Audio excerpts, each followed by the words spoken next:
இனிய வணக்கம்.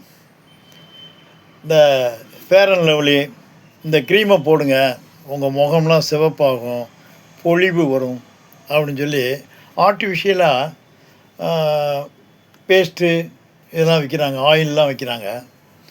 அதை போட்டு எத்தனை பேர் சிவப்பாகி நிரந்தரமாக சிவப்பாக இருக்கிறாங்களோ அது தெரியாது. ஏன் இந்த மாதிரி க்ரீமுகள்லாம் ஆப்பிரிக்க நாடுகளில் விற்க மாட்றாங்க சொல்லுங்கள்?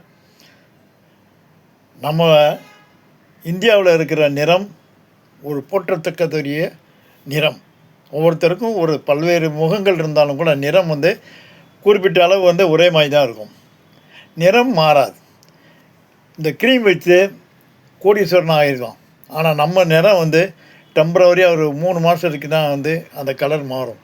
இவங்க இந்த பேஸ்ட்டு விற்கிறவங்க இந்த நிறம் மாறக்கூடிய க்ரீமுகள்லாம் விற்கிறாங்க பார்த்தீங்களா? இந்த க்ரீம்லாம் ஆப்பிரிக்க நாட்டில் விற்க மாட்டாங்க. அது ஒரு நாளைக்கு 10 கிலோ அப்ளை பண்ணாலும் கூட அவன் வெள்ளையாக மாட்டான், சிவப்பாக மாட்டான். இது எதுக்கு சொல்ல வரேன்னா, கடவுள் கொடுத்த நமக்கு இந்த நிறம் நிரந்தரமானது. இதை மாற்ற யாருனாலையும் முடியாது. வேணால் டெம்பரவரியாக ஒரு 2 மாதம் 3 மாதத்துக்கு இது பண்ணலாம். உங்களுக்கு நிறம் மாற வேண்டும், பொலிவு பெற வேண்டும் என்றால் பைத்தம்பருப்பு, கடலை மாவு. இதை விட நம்மளுக்கு நம்ம முன்னோர்கள் சொல்லி கொடுத்தது கிடையாது. சீகைக்காய் இதை நம்ம அப்ளை பண்ணாலே போதும், நம்ம முகம் அழகாகும். ஆனால் செயற்கைத்தனமான பேஸ்ட்டை போட்டு கிளடு தட்டி போயிடுவோம் தான் அதிகம். நல்லா கவனித்து பாருங்கள். குறிப்பிட்ட ஸ்டேஜுக்கு அப்புறம் முகம்லாம் கிளடு தட்டி போய் வயதாகி போய் சுருக்கமான ஸ்டேஜில் நம்ம முகத்தை காட்டி கொடுக்கும்.